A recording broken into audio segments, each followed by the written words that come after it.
C'est avec une grande émotion que je me retrouve à nouveau parmi vous. Monsieur Chassaigne nous rappelait ces moments après ma libération. J'ai été reçue, je vois des visages qui me sont familiers, à un moment tellement extraordinaire de la libération. Et c'est pour cela, je pense, que je sens cette vibration très spéciale de venir parler devant vous, alors que je sais combien je vous dois, que je sais l'importance que vos mots, vos attitudes, que votre engagement a eu pour la préservation de ma vie et aussi pour la récupération de ma liberté.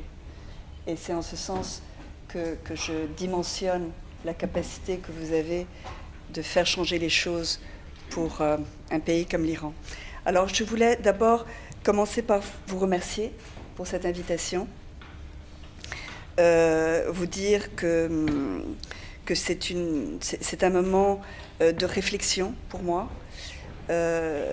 Nous étions avec Madame de Vaucouleurs et Monsieur Gosselin il y a quelques mois de cela à Villepinte, et nous venions parler de cet engagement que nous avons pour un Iran libre, et nous avons su par la suite qu'il y avait eu un attentat pour tuer Madame Rajavi, mais nous serions morts tous au passage.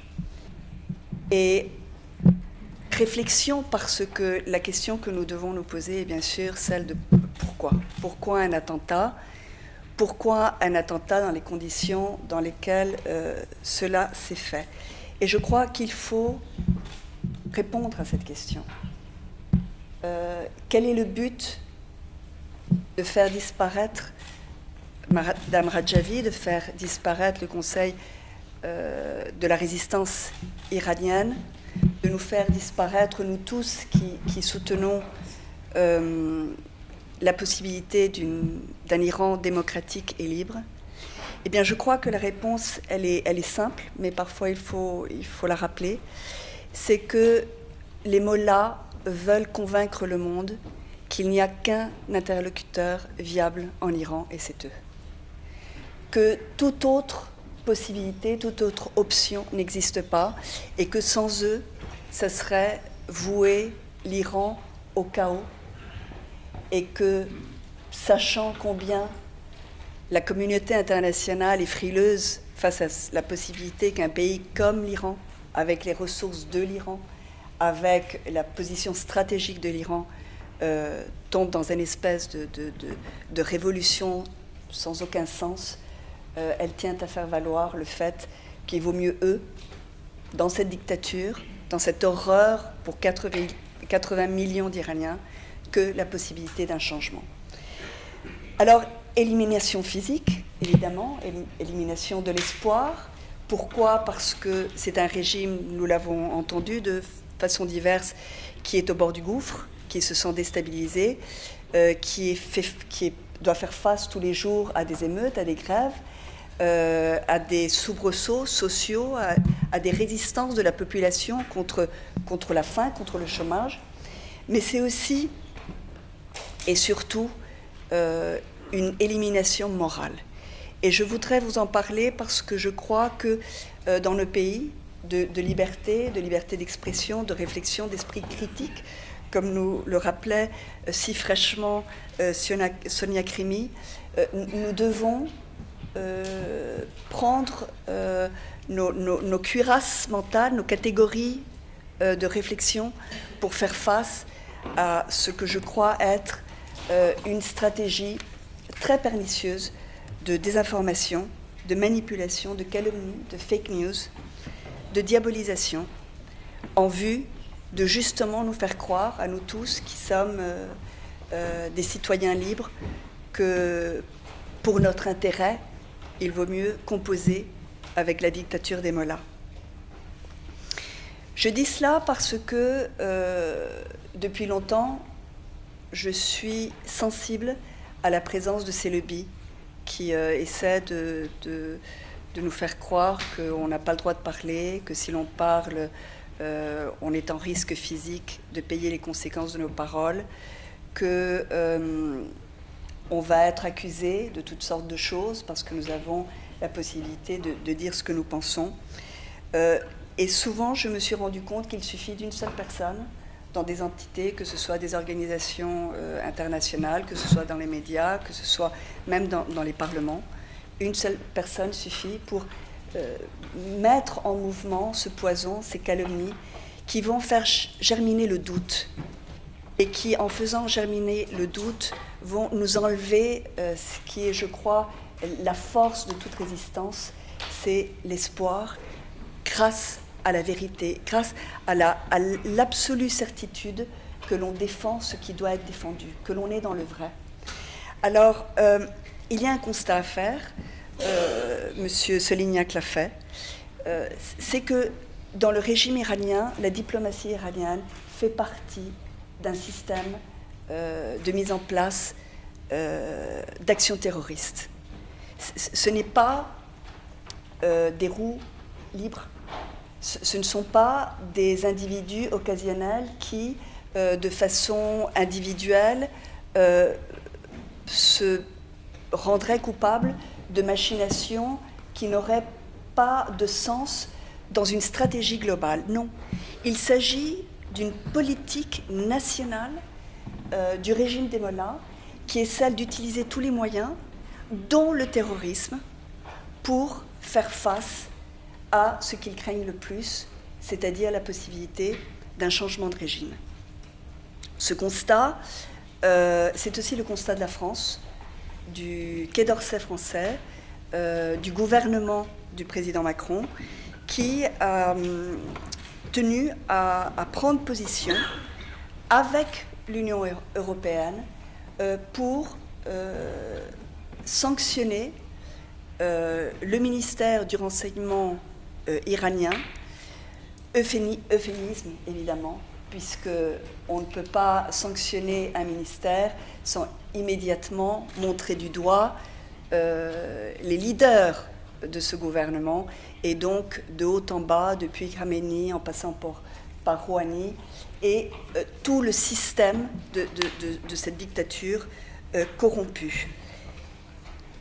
Constat de ce terrorisme qui n'est pas une accusation, qui est une réalité prouvée par les services de sécurité des pays européens, avec des faits qui sont prouvés. On l'a mentionné ici, Madame Rajavi l'a fait, en Albanie en mars 2018, en France en juin, nous y étions, au Danemark en septembre. Des diplomates iraniens ont été mis en cause directement comme coupables de ces attentats qui, heureusement, n'ont pas eu lieu, qui ont été déjoués par les services d'intelligence européens, notamment français, belges, allemands, et qui ont permis de montrer ce visage, qui est celui de véritablement un pays, un Iran, qui fait du terrorisme sa diplomatie. C'est sa façon de se mouvoir dans le monde, c'est de nous dire à nous, peuple libre, que si nous ne pactons pas avec lui, eh bien sa diplomatie est au service de son terrorisme qu'on a vu en Syrie, au Yémen, que nous avons vu avec Al-Qaïda, dont les membres sont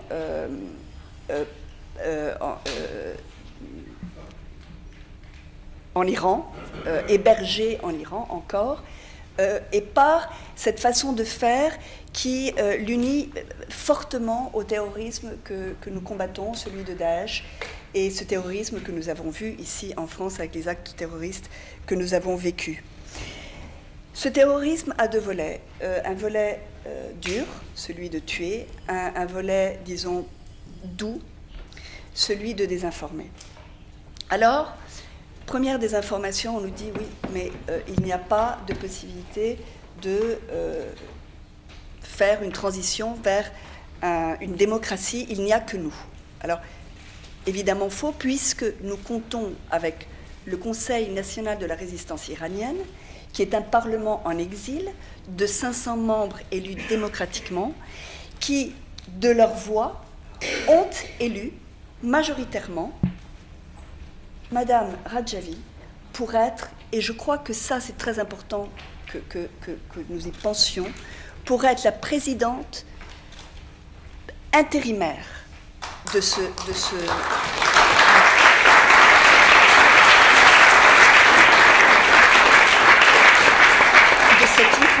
cet Iran que nous espérons. Donc il n'y a pas de vide de pouvoir, il n'y a pas de chaos. Il y a une structure démocratique mise en place pour permettre aux Iraniens d'avoir des élections libres qui leur permettront de construire une démocratie, selon les bases d'un programme que Mme Rajavi, depuis des années, répète sans se lasser, qui est celle d'une démocratie séculaire où les droits de l'homme seront respectés, un Iran de paix qui cherchera la paix et non pas avec des ambitions d'armes nucléaires, qui sera un partenaire de paix dans la région, et on en a besoin, et qui sera aussi, et surtout pour nous les femmes, un Iran respectueux des droits des êtres humains, avec une égalité entre hommes et femmes que nous voyons tous les jours à travers l'organisation des Moudjahidines du peuple, dont les femmes ont un rôle central. Ce n'est pas simplement des discours, nous le voyons dans la façon dont cette organisation travaille. On nous dit par ailleurs que, et c'est aussi, ça fait partie de cette désinformation mise en place par le gouvernement iranien, on nous dit « Ah oui, mais ce Conseil national de la résistance iranienne est en fait une organisation sous la houlette de M. Trump. » Alors, c'est très intéressant parce que lorsque je me suis intéressée à cette résistance il y a bien des années, le régime iranien avait une autre version des faits. On nous le présentait, et on me l'a présenté moi personnellement, comme une organisation terroriste communiste. Alors, évidemment, ça me faisait quelque chose, puisque je venais de passer cette année dans les mains d'une organisation terroriste communiste. Donc, rien de tel pour me mettre à distance de Madame Rajavi. Sauf que l'expérience est telle, et lorsque nous faisons de la politique, nous le savons, qu'une des armes préférées de nos contradicteurs, c'est souvent la diffamation, et qu'on prend l'habitude, en faisant de la politique, de ne jamais prendre les choses comme on nous les présente. On va toujours vérifier. Et je suis très heureuse d'avoir vérifié, puisque ça fait des années que je compte avec l'amitié de Myriam, que j'admire profondément. Et je pense qu'il faut recadrer toutes ces désinformations avec ce qui se passe aujourd'hui. Il est vrai que le président Trump est un allié de cette cause, heureusement. Je trouve que c'est une des choses qu'il fait bien. Mais il faut aussi dire que cette cause est la cause et c'est rare en ce moment aux États-Unis, c'est une cause qui compte avec le consensus de toutes les forces américaines. C'est-à-dire que quand on voit le spectre politique américain, que ce soit Madame Pelosi, Nancy Pelosi, ou que ce soit jusqu'à Rudy Giuliani, qui travaille avec M. Trump, en passant par M. Kennedy, M. Torricelli et d'autres démocrates en vue qui ont été parlementaires aux États-Unis, ou que l'on aille aussi à John Bolton qui travaille avec le gouvernement Trump, eh bien, ils sont tous d'accord sur le fait, et c'est un consensus dans une diversité, dans une pluralité politique, c'est le consensus qu'il y a aujourd'hui une alternative à la dictature des ayatollahs, et cette alternative a un nom, et cette alternative s'appelle Madame Rajavi. Et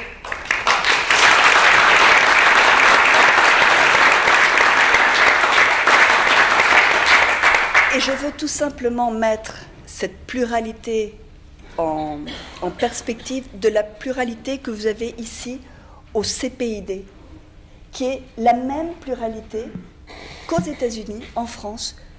Toutes les forces sont aussi présentes dans ce comité parlementaire pour un Iran démocratique, et c'est aussi une preuve que cette désinformation n'a pas de base, n'a pas de prise. Qui est Madame Rajavi? Rappelons-le. C'est d'abord une femme qui s'est battue très jeune contre le régime du Shah d'Iran. Elle a commencé sa lutte pour la démocratie il y a très très longtemps, très très jeune. C'est aussi une femme qui a perdu nombre des membres de sa famille, qui est devenue le visage visible de cette résistance aux ayatollahs d'une façon que je trouve assez exceptionnelle, et je comprends l'énervement et la vexation que peut subir le régime très misogyne des mollahs, de penser que ce sera une femme qui fera la transition de leur régime misogyne, dictatorial, cruel et terroriste vers une transition démocratique, pluraliste en Iran. Culte de la personnalité, entendons-nous dire aussi contre Madame Rajavi. Eh bien, vous savez, lorsque je suis revenue de captivité, j'ai été aidée psychologiquement par des personnes, parce que ce n'était pas facile de revenir après tant d'années dans un monde qui avait changé, avec des pressions, avec des choses qui étaient différentes par rapport au monde que j'avais connu. Et je me souviens, et ça a été quelque chose que je voudrais partager avec vous, le professionnel qui m'aidait, à un moment donné, m'explique, en général, les critiques qui sont faites, que ce soit des critiques personnelles ou institutionnelles, révèlent beaucoup plus de celui qui émet les critiques que de celui qui est critiqué. Parce qu'il y a un processus psychologique qui est celui de vouloir cacher ce que l'on est en accusant l'autre de ce qu'on n'a pas envie de révéler de soi-même. Et je le dis parce que pour moi, c'est une catégorie de réflexion qui m'aide beaucoup à comprendre ce genre de manipulation idéologique. Parler d'un culte de la personnalité lorsqu'on connaît Madame Rajavi, ça fait rire. Mais par contre, parler du culte de la personnalité des mollahs, c'est quelque chose qui est tellement évident qu'on n'a pas véritablement besoin de l'expliquer. Beaucoup de choses ont changé depuis des années. Aujourd'hui, l'OMPI est un mouvement reconnu qui a été enlevé des listes d'organisations terroristes des pays européens, des États-Unis, qui avait été inclus dans ces listes terroristes comme échange et tractation de gouvernements passés pour obtenir de l'Iran des bénéfices économiques. Heureusement que dans nos pays, il y a la justice. Et heureusement qu'à travers la justice, on peut faire face à ce genre de manipulation. Les choses ont changé. Aujourd'hui, nous savons, nous pouvons faire face à ce genre de désinformation puisque le MPI est véritablement reconnu comme un mouvement démocratique et un mouvement respectable. Les choses ont changé. Aujourd'hui, les terroristes, c'est les diplomates iraniens. Ce ne sont plus les membres du Conseil national de la résistance. Les choses ont changé. Aujourd'hui, la presse parle de ce qui se passe en Iran. Il y a 5 ans, avec le même nombre d'exécutions, les mêmes exactions du gouvernement iranien, tout était passé sous silence. Aujourd'hui, nous l'avons vu, M. Favnek nous a rappelé, et M. Chassaigne aussi, en nous lisant le communiqué des syndicats français, que les syndicats, eux aussi, se mobilisent. Nous avons eu, le 11 février de cette année, pour la commémoration des 40 ans du régime iranien, une lettre de personnalités françaises, personnes de grande renommée, je pense à Cohn-Bendit parce que je l'aime beaucoup, mais il y en avait d'autres, qui s'insurgeaient contre le fait que ce gouvernement continue d'imposer sa dictature, sa tyrannie sur le peuple iranien. Et donc, mon appel aujourd'hui à vous tous, élus français, voix du peuple de la France, en sachant ce que vous avez été pour moi, la façon dont vous m'avez protégé, dont vous vous êtes engagé pour moi, et l'effet que cela a eu sur ma vie et sur ma liberté. Je vous appelle à être la voix du peuple iranien, à être cette voix qui questionne, qui pose les bonnes questions. Je me félicite, par exemple, que dans un communiqué que j'ai lu, Michel, vous avez regretté le fait qu'un groupe de parlementaires soit allé en Iran et n'ait pas posé les questions sur, par exemple, l'attentat de Villepinte, alors que ça s'était fait quelques jours auparavant, qu'il n'y ait pas eu de mise en cause des exécutions sommaires en Iran, ou des incarcérations de travailleurs, de journalistes, de femmes en Iran. Je vous demande donc, vous, qui parlez au nom des Français, de prendre la voix du peuple français pour poser les bonnes questions. Et les bonnes questions, c'est celle de nous dire jusqu'à quand allons-nous continuer de croire que notre seul interlocuteur légitime est la tyrannie des mollahs. Nous avons aujourd'hui la possibilité de compter sur cette femme extraordinaire, mon amie, Madame Rajavi, qui est là pour faire cette transition. Posons les bonnes questions.